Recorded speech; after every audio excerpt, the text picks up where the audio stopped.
तो हेलो दोस्तों, आपका स्वागत है आज के इस नए वीडियो में। आज हम शुरू करने वाले हैं क्लास 11th की फर्स्ट चैप्टर, जिसका नाम है रसायन विज्ञान की कुछ मूलभूत अवधारणाएं। तो आइए आज हम पढ़ेंगे पदार्थ के वर्गीकरण के बारे में।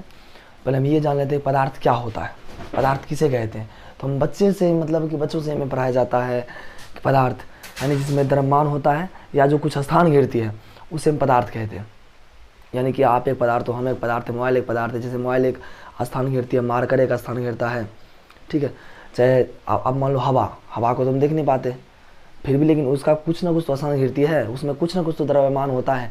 या आप कह सकते हो जिसमें जो कुछ स्थान घेरती है या जिसमें कुछ ना कुछ द्रव्यमान होता है उसे पदार्थ कहते हैं। या जिसे हम अपनी पांचों ज्ञान इंद्रियों के द्वारा महसूस कर पाते हैं उसे हम पदार्थ कहते हैं। तो आइए, तो पदार्थ जितने भी कुछ हैं दुनिया में जो हम देखते हैं या जिसे महसूस करते हैं, शारीरिक यानी पांचों ज्ञानेंद्रियों द्वारा जिसे महसूस करते हैं उसे हम पदार्थ कहते हैं। आप कहोगे कि शायद आपको ये पता नहीं होगा पदार्थ कौन नहीं होते हैं, कि सर आपने तो पदार्थ बता दिया, पदार्थ ये चीज़ होते हैं, लेकिन पदार्थ क्या चीज़ नहीं होते हैं। जैसे आप कह सकते हो प्रेम, जैसे प्रेम, तो प्रेम एक पदार्थ नहीं है।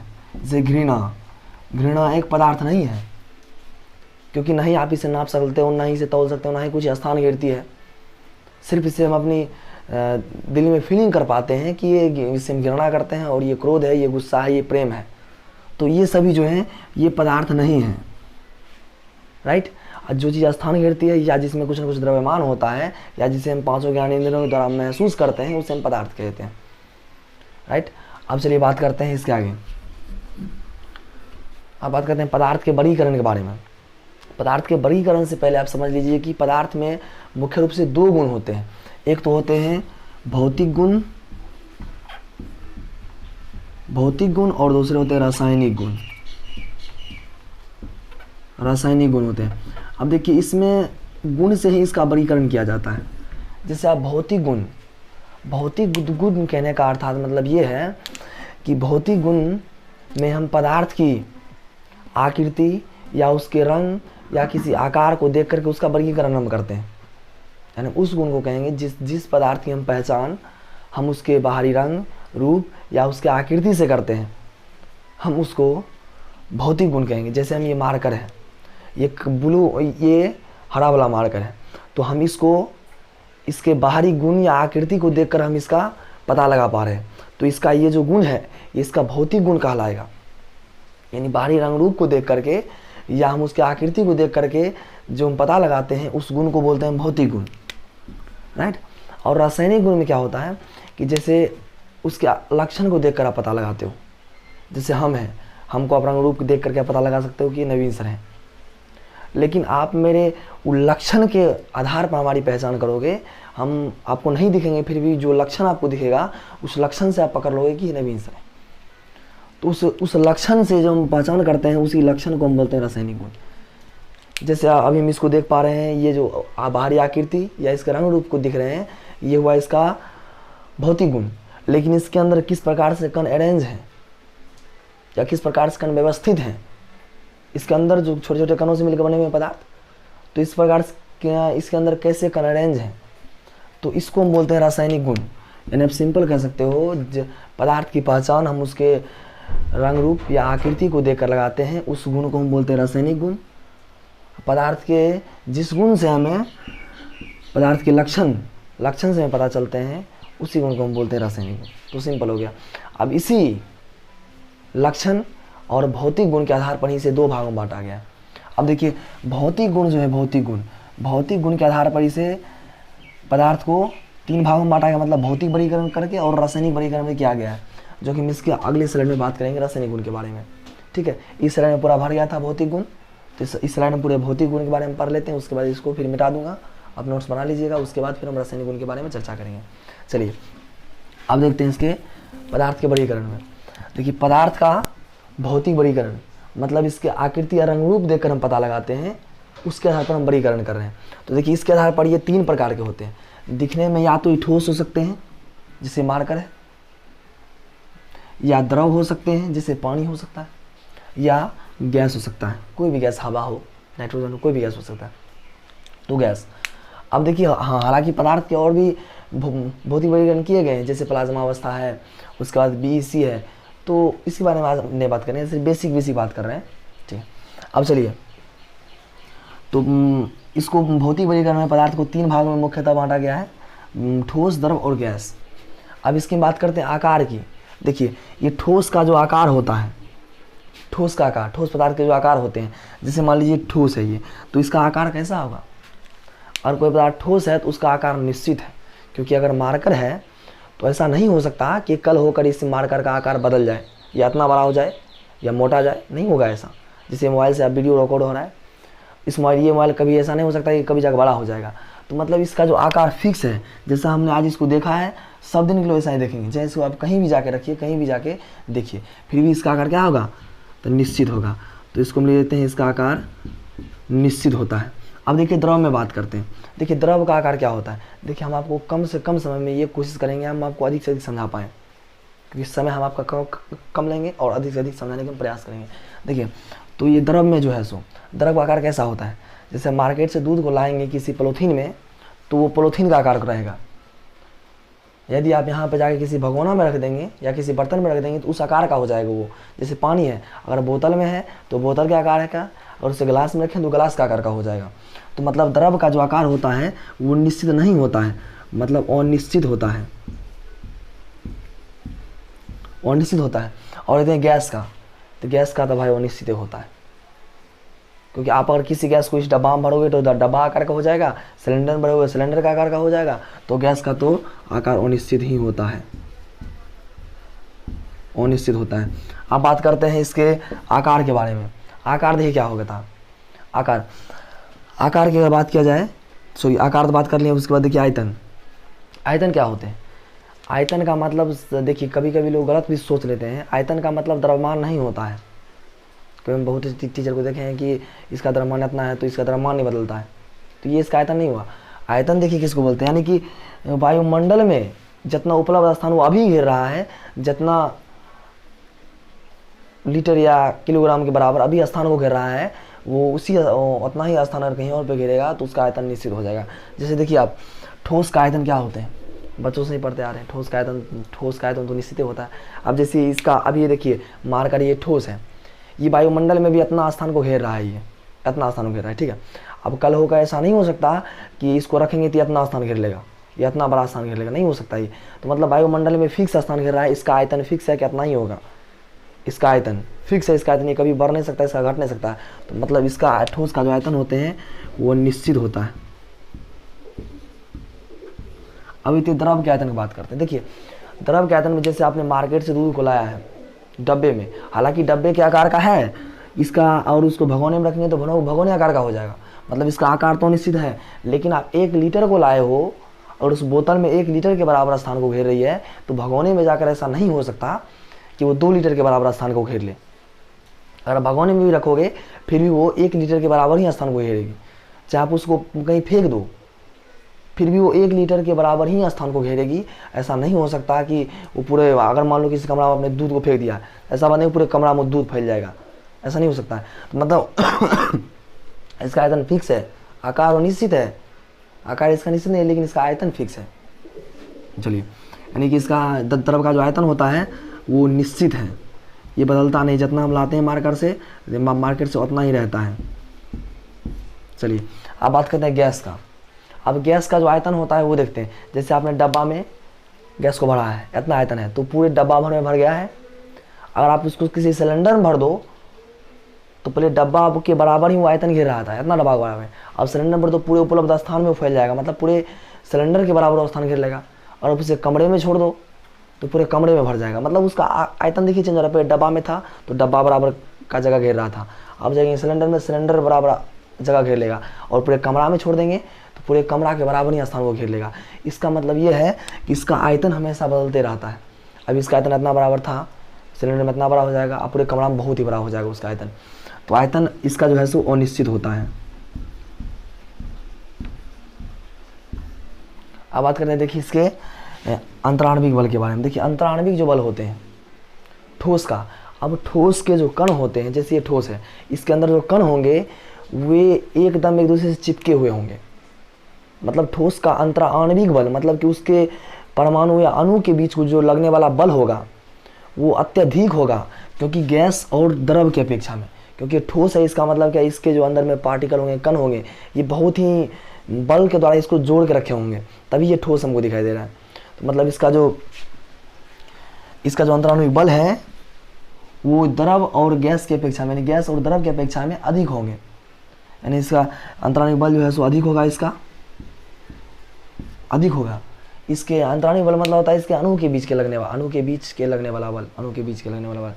अब देखते हैं, अब द्रव में देखते हैं हमेशा ये बहते रहता है, तो मतलब इसका अगर ये बात किया जाए ऐसे देखिए, तो ठोस के कण इस प्रकार से अरेंज होते हैं, मतलब इसके जो कण होते हैं पास सटे हुए होते हैं अच्छे से, और द्रव के होते हैं थोड़ा हटे हुए होते हैं, और गैस के तो पूरे एकदम हटे हुए होते हैं ऐसे।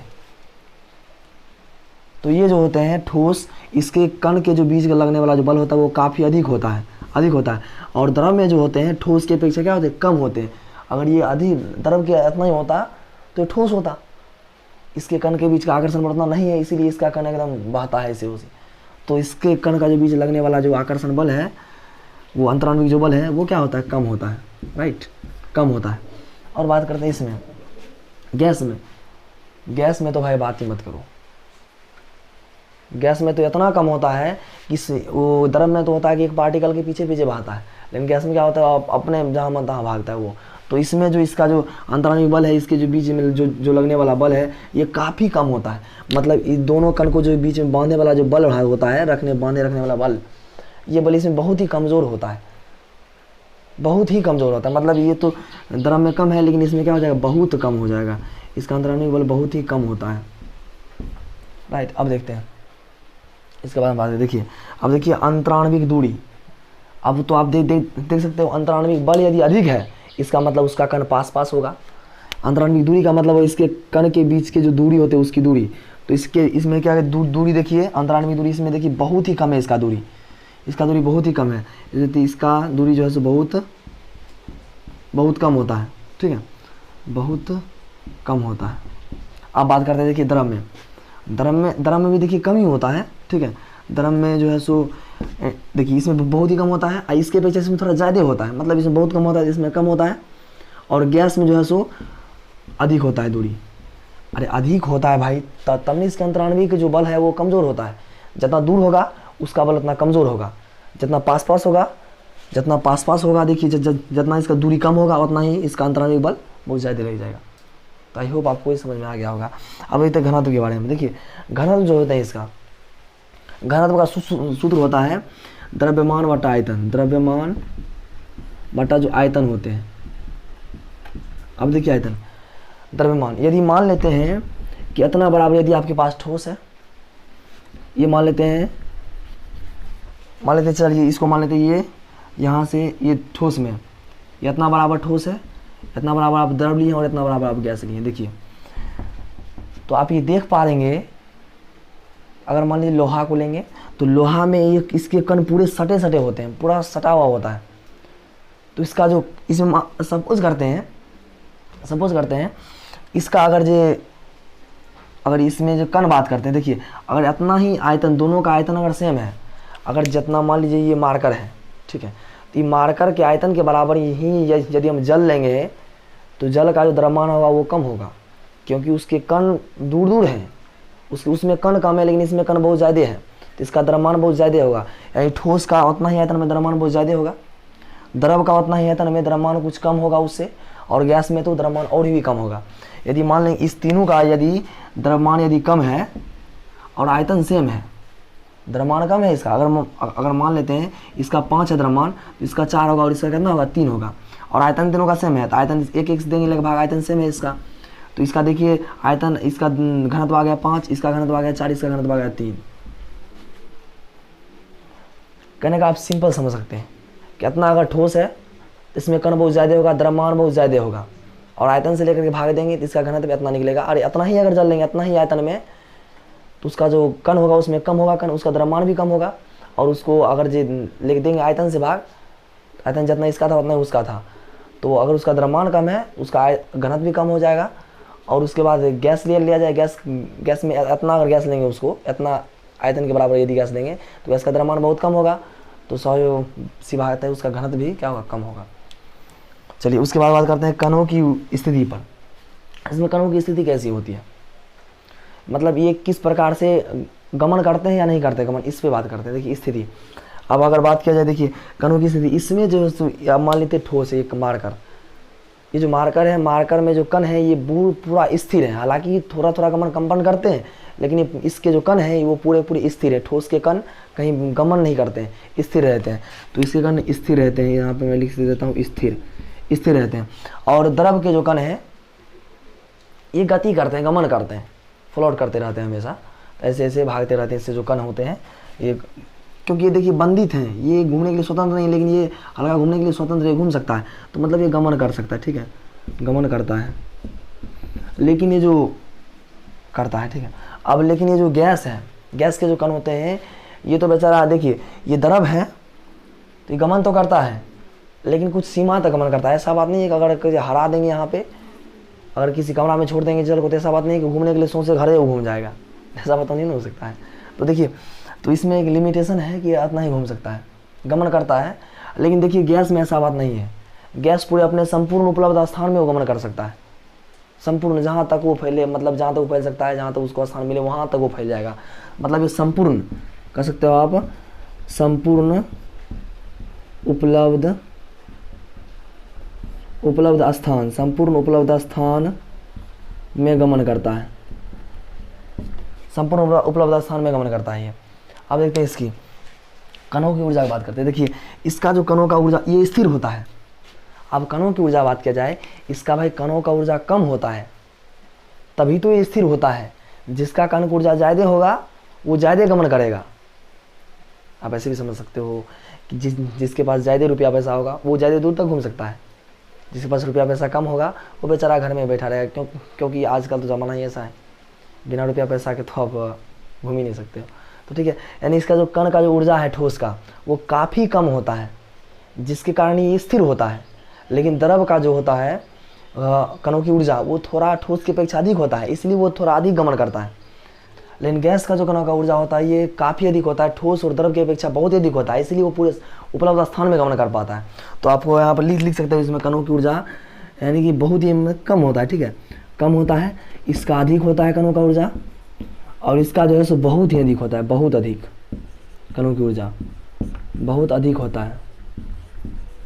अब इसके उदाहरण की बात कर लेते हैं कि ठोस का उदाहरण। ठोस का उदाहरण आप जितना आप हो, ठोस का उदाहरण ये मोबाइल है जिससे रिकॉर्ड हो रहा है वीडियो, ये मार्कर है ठोस, तो आप लिख सकते हो ठोस, सिंपल। तो ठोस में आप लिख सकते हो जैसे पत्थर ही लिख दो, ठीक है, पत्थर हो गया, ठीक है, टेबल हो गया, तो जितना भी लकड़ी हो गया, ठीक है, लकड़ी इत्यादि ETC लगा देते हैं, ETC। अब देखिए तो द्रव का उदाहरण क्या लिख सकते हो। द्रव में तो स्वाभाविक सी बात है, द्रव में जो भी है तेल है, उसके बाद दूध है, उसके बाद पानी है, तो लिख दीजिए पानी, दूध, पानी दूध, उसके बाद हो जाएगा आपका पानी दूध तेल हो गया, तो इत्यादि ETC लगा दीजिए, ETC। उसके बाद देखिए गैस में, गैस के उदाहरण क्या क्या हो सकते हैं। देखिए गैस के तो आप जान सकते हो वायु में तो नाइट्रोजन ऑक्सीजन सब कुछ होते हैं, तो मैं प्रॉपर रूप से लिख देता हूँ कि नाइट्रोजन, ऑक्सीजन, उसके बाद हो जाएगा आपका नाइट्रोजन गैसीय अवस्था, उसके बाद LPG गैस हो गया, ठीक है, LPG गैस, तो ये सभी आते हैं, ETC लगा दीजिए। तो ये था पदार्थ का भौतिक वर्गीकरण। अब हम बात करेंगे पदार्थ के रासायनिक वर्गीकरण में, जो कि अगली स्लाइड में। अब मैं इसको मिटा रहा हूँ, ठीक है, अब मैं इसको मिटा रहा हूँ, तो आप लेना चाहें तो इसका स्क्रीनशॉट ले सकते हैं,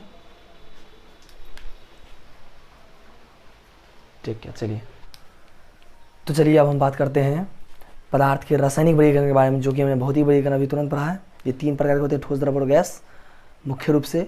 और रासायनिक वर्गीकरण में हम बात करते हैं, रासायनिक वर्गीकरण हम किस आधार पर करेंगे। हमने आपको पहले ही बता दिया है कि इसके 2 गुण होते हैं, भौतिक और रासायनिक गुण।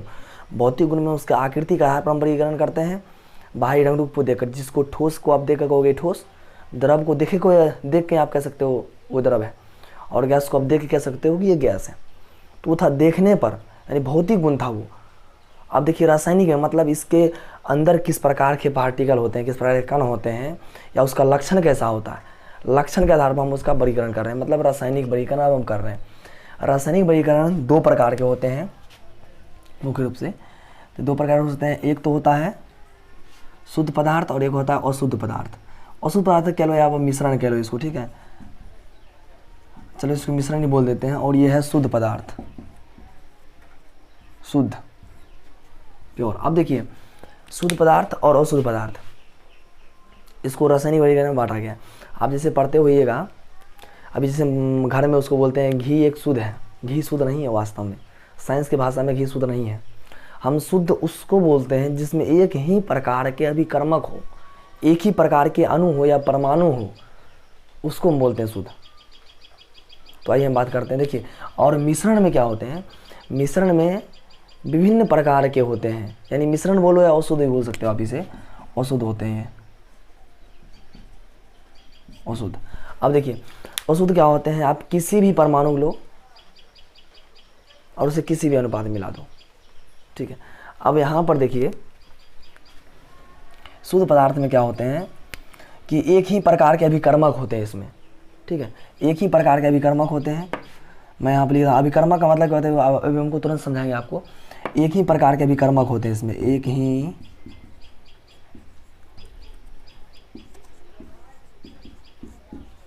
प्रकार के अभिकर्मक, एक ही प्रकार के इसमें अभिकर्मक होते हैं। और इसमें जो है सो विभिन्न प्रकार के अभिकर्मक होते हैं, विभिन्न प्रकार के अभिकर्मक किसी भी अनुपात में होते हैं, ठीक है, किसी भी अनुपात में, किसी भी अनुपात में, अनुपात में। अब देखिए अब शुद्ध पदार्थ में एक ही प्रकार के अभिकर्मक होते हैं। अब शुद्ध पदार्थ को भी दो कैटेगरी में बांटा गया है। शुद्ध पदार्थ में आपने जान लिया है कि एक ही प्रकार के अणु होते हैं इसमें, एक ही प्रकार के अभिकर्मक होते हैं इसमें, राइट। अब यहाँ पर देखिए बात कर रहे हैं, तो ये शुद्ध पदार्थ भी दो प्रकार के होते हैं, एक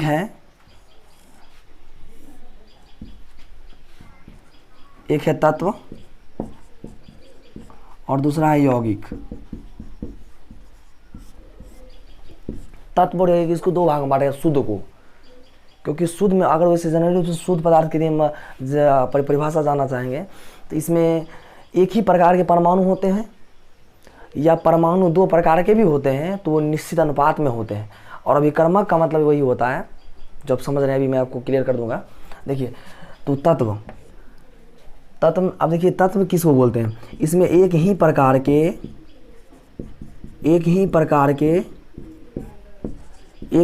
के परमाणु होते तत्व में, ये बात तो आप जानते हो। जैसे अगर आप लोहा को लेते हो उसमें Fe जैसे लोहा का होता है Fe, तो उसमें Fe का परमाणु ही होगा। ऐसा नहीं हो सकता उसमें जाकर के AU चला जाए, AU इस बीच में आपको नहीं मिलेगा, उसके व्यवस्था के बीच में।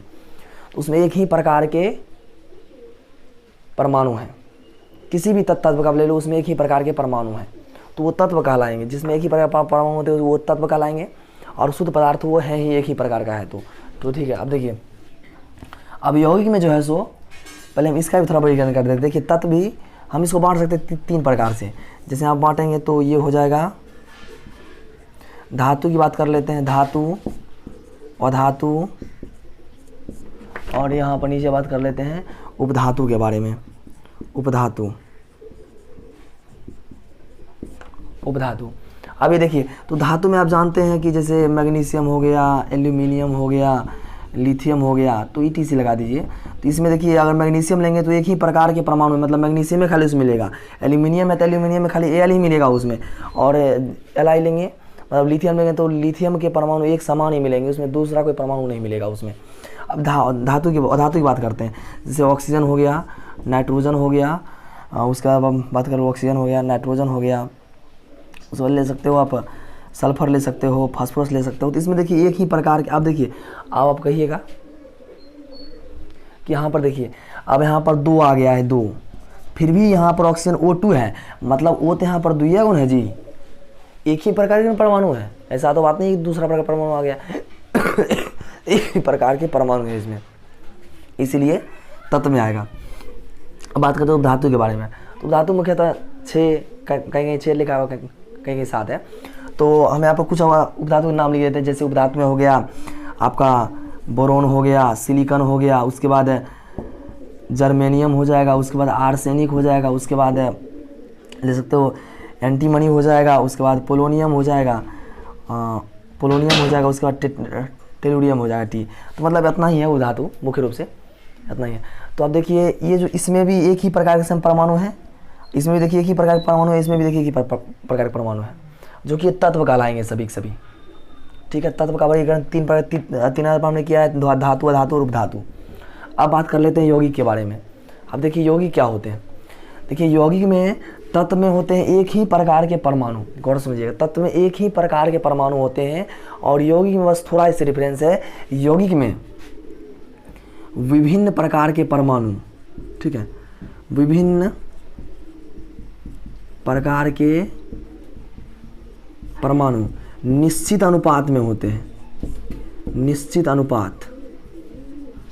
अब यहाँ पर निश्चित अनुपात जरा गौर सुनिएगा। देखिए यौगिक यानी परमाणु तो अलग अलग हो सकते हैं, लेकिन वो निश्चित अनुपात में होना चाहिए।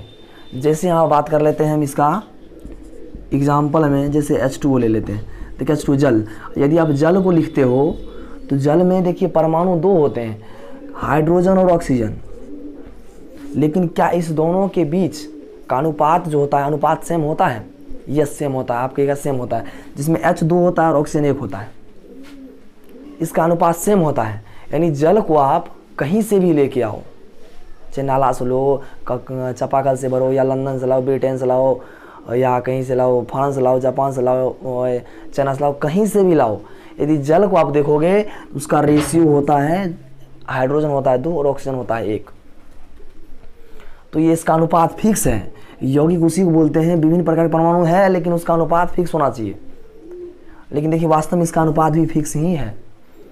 जैसे आप लोगे H2O, तो H2O जहाँ से भी आणोगे जल को, आप उसका H2O ही होगा उसका सूत्र। ऐसा नहीं हो सकता कि H3O हो जाएगा उसका सूत्र, नहीं हो सकता ऐसा। जैसे आप ग्लूकोज का लोगे C6H12 और O6, तो इसका आप लोग ग्लूकोज से यहाँ से प्राप्त करो, या लंदन से प्राप्त करो, या ब्रिटेन या आप कहीं से प्राप्त करो, ठीक है। तो उसका सूत्र जो है हमेशा C6H12O6 ही होगा। तो इसका अनुपात सेम है, कार्बन 6 होगा, हाइड्रोजन 12 होगा और ये ऑक्सीजन 6 होगा। इसका अनुपात फिक्स है। तो इसी सभी को बोलते हैं यौगिक। और मैं एक जानकारी के लिए आपको बता देता हूँ, केमिस्ट्री में जितने भी सूत्र बनते हैं, सूत्र हैं सभी के सभी यौगिक हैं, जितने भी सूत्र हैं, जैसे चीनी का हो गया, ग्लूकोज का हो गया, उसके बाद कॉपर सल्फेट, जितना भी सूत्र है, पोटासियम, मैग्नीशियम ऑक्साइड, हाइड्रोक्साइड, कुछ भी ले लो आप, ऑक्साइड। जैसे आप मैग्नीशियम ऑक्साइड बनाओगे तो इसका होता है MgO। ऐसा बात नहीं हो सकता यहाँ पर हम इसका ऑक्साइड बनाएंगे तो MgO हो जाएगा, और लंदन में जाकर बना देंगे तो इसका Mg2O हो जाएगा। ऐसा नहीं हो सकता, इसका ऑक्साइड हमेशा MgO ही बनेगा, इसका रेशियो हमेशा सेम ही रहेगा, जैसे Mg और O रहेगा इसका, ठीक है। अब बात कर लेते हैं आगे। देखिए यौगिक खत्म हो गया आपका। यौगिक में आप कह सकते हो कि इसका विभिन्न प्रकार के परमाणु तो हो सकते हैं लेकिन निश्चित अनुपात में होने चाहिए, तभी वो होगा। अब बात कर लेते हैं, देखिए अब मिश्रण के बारे में बात करते हैं, अशुद्ध पदार्थ के बारे में। अशुद्ध पदार्थ क्या होते हैं? तो शुद्ध पदार्थ में आपने जान लिया है कि उसमें एक ही प्रकार के अभिकर्मक होते हैं। मतलब अभिकर्मक यानी एक ही प्रकार के परमाणु हो गया। अभिकर्मक मतलब यदि आप जल लोगे तो जल, उस जल में हमेशा आप देखोगे तो उस जल में भरा हुआ रहेगा H2O। मतलब H2O के जितने खाली H2O भरा है, खाली H2O, मतलब कि सिर्फ उसमें H2O आपको मिलेगा। तो इसी को बोलते हैं एक ही प्रकार के अभिकर्मक। इसमें H2O के अणु के अलावा और कोई आपको नहीं देखने को मिलेगा, इसको बोलते हैं एक ही प्रकार के अभिकर्मक। ये बात आप समझ चुके हो। अब देखिए इसमें जो है सो मिश्रण में जो है सो विभिन्न प्रकार के अभिकर्मक होते हैं और वो किसी भी अनुपात में मिला दो तो उसको बोलते हैं मिश्रण। जैसे आपने चीनी को किसी मिट्टी के साथ मिला दिया, या आप कह सकते हो कि दाल को चावल के साथ हमने मिला दिया, तो वो सभी जो है सो वो आप जैसे आप देखो, क्या आपको कहीं पर आपको देखने को मिलता है, कहीं आप देखिएगा कि क्या दाल और चावल को मिलाने का रेशियो आपको रहता नहीं रहता है, वो फिक्स अनुपात नहीं है। आप चाहो तो यहाँ पर भारत में चाहेंगे हम तो उसका रेशियो हम 2 किलो चावल देंगे, 1 किलो दाल देंगे, तो वो उसका मिश्रण हो जाएगा, वो दोनों का मिला देंगे। तो लंदन में जाकर हो सकता है कि 1 किलो 100 ये देंगे और 5 किलो ये दे देंगे, तो इसका कोई रेशियो फिक्स नहीं है। तो किसी भी अनुपात में हम इसको मिला सकते हैं। तो मिश्रण उसी को बोलते हैं जिसको आप किसी भी अनुपात में मिला सकते हो, उसी को बोलते हैं मिश्रण। लेकिन आप यौगिक में नहीं मिला सकते हो, यौगिक में जो उसका फिक्स है वही रेशियो आप यहाँ चाहे यहाँ बनाओ वहाँ बनाओ कहीं भी बनाओ वही रेशियो में वो बनेगा। लेकिन मिश्रण में ऐसी बातें नहीं होती है, विभिन्न प्रकार के अभिकर्मक होते हैं और इसमें किसी भी अनुपात में मिला सकते हो। तो देखिए मिश्रण भी दो प्रकार के होते हैं, एक होते हैं समांगी मिश्रण, दूसरा मार्कर मैं ले लेता हूँ, एक होता है समांगी मिश्रण, समांगी मिश्रण, एक होता है विषमांगी मिश्रण, विषमांगी मिश्रण, ये होता है समांगी मिश्रण। अब देखिए बात करते हैं। देखिए समांगी मिश्रण, जैसे आप मिश्रण में तो ले सकते हो दूध और पानी का मिश्रण हो जाएगा आपका, ठीक है, दूध और पानी का मिश्रण जैसे हो गया, आप इसको किसी भी रेशियो में मिला सकते हो, चीनी और पानी को आप किसी भी रेशियो में मिला सकते हो। इसको मिलाने का कोई सूत्र नहीं है कि क्या पानी 2 किलो में 1 किलो चीनी मिलाना है, या सोइए अगर आपका मन है आप 2 किलो चीनी को लेकर के आप 5 केजी या 5 लीटर जल में मिलाओ या 10 लीटर जल मिलाओ या 20 लीटर जल में, तो ये इसका कोई रेशियो फिक्स नहीं होता है, आप अपने मन से मिला सकते हो। तो अपने मन से विभिन्न अनुपात में मिला सकते हो, निश्चित अनुपात नहीं होता है इसका किसी भी अनुपात इसका हो सकता है, तो इसी को बोलते हैं मिश्रण। और इसमें भी 2 प्रकार के होते हैं। अब देखिए समांगी और विषमांगी मतलब क्या होता है, जैसे कि पानी प्लस चीनी का जो मिश्रण होता है, ठीक है, या आप कह सकते हो पानी प्लस शराब का मिश्रण, पानी या शराब का मिश्रण हो गया। जैसे आप चाय को ले लेते हो, चाय, अब मैं इसको मैं बात करता हूँ। देखिए अब विषमांगी में हो जाएगा, और एक बात और है इसमें, समांगी में जो है सो संघटक समान होते हैं, हालांकि विभिन्न प्रकार के अभिकर्मक इसमें हैं, लेकिन इसका संघटक जो है सो समान होगा, संघटक समान होगा इसमें, लेकिन इसमें संघटक होगा वो असमान होगा, इसका संघटक वो समान होगा।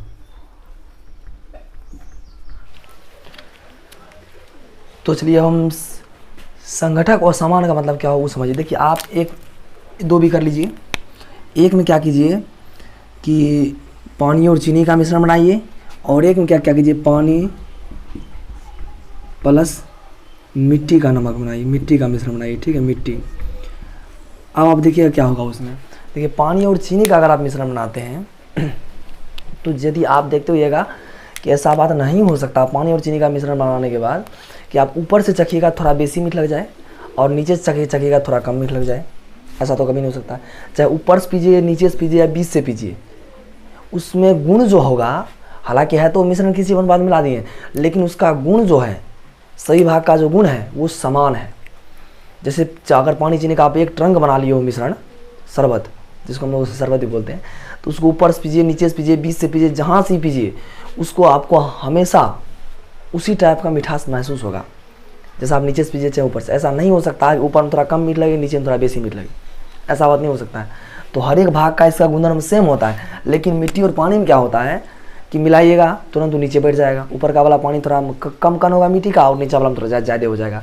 तो ये विषमांगी है, इसके सभी भाग का गुणधर्म सेम नहीं है, नीचे में थोड़ा बेसी मिट्टी हो जाएगा, ऊपर में थोड़ा कम मिट्टी हो जाएगा, तो इसका सभी भाग का गुणधर्म समान नहीं है, इसीलिए इसका संघटक क्या है, असमान है। लेकिन इसका संघटक समान है, मतलब सभी भाग का गुणधर्म समान है और इसके सभी भाग का गुणधर्म समान नहीं है। जैसे आप चाय को ही बनाते हो, चाय ले लो, तो चाय को आप नीचे से पीजिए ऊपर से पियो, सब बात सेम है, तो समांगी मिश्रण में आ जाता है ये। और विषमांगी मिश्रण जैसे पानी और मिट्टी का मिश्रण ले लीजिए, पानी और पत्थर का मिश्रण ले लीजिए, या ले लीजिए दाल और चावल का मिश्रण, देखो विषमांगी मिश्रण है, क्योंकि इसको आप जैसा मिलाओगे, अगर नीचे को थोड़ा बेसी हो जाएगा, ऊपर थोड़ा कम हो जाएगा। तो ये समांगी मिश्रण में सही भाग का गुणधर्म समान होता है। जैसे पानी और चीनी का मिश्रण, पानी और नमक का मिश्रण हो जाएगा, इसमें पानी और मिट्टी का मिश्रण हो जाएगा, दाल और चावल का मिश्रण हो जाएगा। तो ये सभी विषमांगी मिश्रण जिसके सही भाग का गुणधर्म समान नहीं होगा, सही भाग में एक समान नहीं होंगे उसके गुण, उसको विषमांगी मिश्रण बोल देंगे, और जिसके सही भाग के गुणधर्म समान होंगे उसको समांगी मिश्रण हम बोल देंगे। आई होप आप ये समझ गए होंगे। फिर भी आपको कोई त्रुटि रह गई है तो कमेंट बॉक्स में जाकर आप लिख सकते हैं। और ये वीडियो आपको अच्छा लगा है तो प्लीज़ लाइक सब्सक्राइब कर दीजिए, क्योंकि मैं आपके लिए ऐसे वीडियोस हमेशा लाता रहता हूँ। Thanks for watching.